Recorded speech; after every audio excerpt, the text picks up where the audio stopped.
Assalomu alaykum, hurmatli kuzatuvchilar. Men Nodira Qahramonova hozir sizlarni boshqa analizatorlarda ham kamchiliklari bor bo'lgan kar va zaif etuvchi bolalar tasnifi mavzusi bo'yicha tanishtirib o'taman.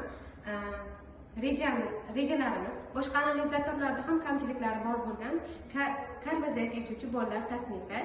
Ikkinchisi esa eshitishda nuqsoni bo'lgan bolalardagi ikkilamchi nuqsonlar. Bilamizki, nuqsonlar ikkiga bo'linadi. Bu birinchisi murakkab nuqson hamda mujassam nuqson. Murakkab nuqson bu nima? Boshqa analizatorlarda ham, misol uchun, ko'rishda yoki eshitishda hamda kamchiliklari bo'lgan bolalarni misol qilib olishimiz mumkin bo'ladi. Ya'ni bunda murakkab nuqson deyiladi. Ya'ni ham bola ham kar va zaif eshituvchi ham ko'rishi nuqson bo'lgan bo'lsa, bunday bolalar murakkab nuqsonli bolalar deyiladi. Agarda bolaga kar va zaif eshituvchilikdan nutqning yo'qligi kelib chiqqan bo'lsa, bunday bolalar mujassam nuqsonli bolalar deyiladi. Kar va zaif eshituvchi bolalar odatda eshitish qobiliyati cheklovlar bilan bog'liq bo'lgan muammolarda yashaydilar. Ularning tasnifi quyidagicha. Birinchisi, kar bolalar eshitish qobiliyati to'liq yo'q yoki juda past. Odatda ular o'z nutqini darslarni o'zlashtirishda qiyinchiliklarga duch keladilar. Ikkinchisi esa zaif eshituvchi bolalar. Bularda eshitish darajasi normadan past, lekin to'liq yo'q emas. Ya'ni ma'lum miqdorda idrok qila oladilar va ma'lum miqdorda eshita oladilar. Ular ba'zan aloqa qilishda ba'zi muammolarga boshdan kechirishlari mumkin bo'ladi. Kamchiliklar, ya'ni eshitishda nuqsoni bo'lgan bolalardagi turli xil kamchiliklar. Nutq rivojlanishdagi qiyinchiliklar, eshitish qobiliyati past bo'lgan bolalar nutqni o'zlashtirishda qiyinchiliklarga duch kelishlari mumkin bo'ladi. Ijtimoiy muammolar, ya'ni kar va zaif eshituvchi bolalardagi ijtimoiy muammolar haqida suhbatlashamiz. Bunda kar va zaif eshituvchi bolalar ko'pincha ijtimoiy muhitda aloqani o'rnatishda qiyinlashadi.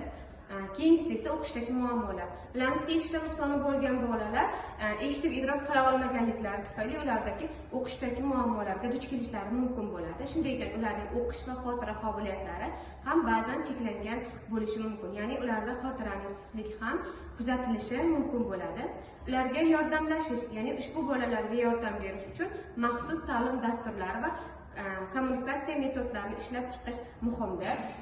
Bilamizki, o'sha eshitishda nuqsoni bo'lgan bolalar ko'rishda ham nuqson bo'lgan bo'lsa, ularga turli xil metodlar va yondashuvlar orqali ularni korreksiya jarayonlarini olib borishimiz mumkin bo'ladi. Bu jarayon oralig'ida kompensatsiya jarayonlarini ham olib borishimiz muhim hisoblanadi. Ya'ni boshqa sezgi organlari orqali ularga sezdirish hamda ta'lim-tarbiya jarayonlarini olib borishimiz mumkin bo'ladi. Boshqa analizatorlarda ham kamchiliklari bor bo'lgan bolalar, ya'ni bunda ko'rishda, misol uchun ko'rishda nuqson bo'lganliklarni ham misol qilib olishimiz mumkin bo'ladi.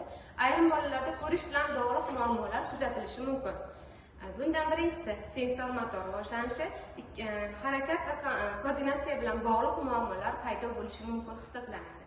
Keyingisi esa til va nutq rivojlanishida qiyinchiliklar, lekin ba'zi mintaqalarda ijtimoiy aloqa o'rnatish qiyin kechadi.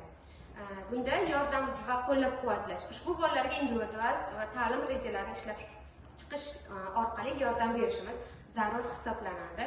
Undan tashqari turli xil metodlardan, turli xil vositalardan, didaktik o'yinlardan ham kengroq foydalanib, kar va zaif eshituvchi bolalarga yordam qo'lini cho'zishimiz mumkin bo'ladi. Kar va zaif eshituvchi bolalar eshitish qobiliyatidagi cheklovlar bilan bir qatorda boshqa analizatorlarda ham muammolari boshdan kechirishlari mumkin. Ularning tasnifi bog'liq bo'lgan muammolar quyidagicha. Birinchisi, kar bolalar eshitish qobiliyati deyarli yo'q. Ikkinchisi esa zaif eshituvchi bolalar, eshitish qobiliyati past. Eshitish qobiliyati past bo'lganligi, zaif eshituvchi bolalar ma'lum miqdorda idrok qila oladilar va eshita oladilar hamda boshqa muloqotdoshlarni tushuna oladilar. Kar bolalar esa faqat daktil nutqdan foydalangan holda boshqalarning muloqotini tushunib borishlari mumkin hisoblanadi. E'tiboringiz uchun katta rahmat.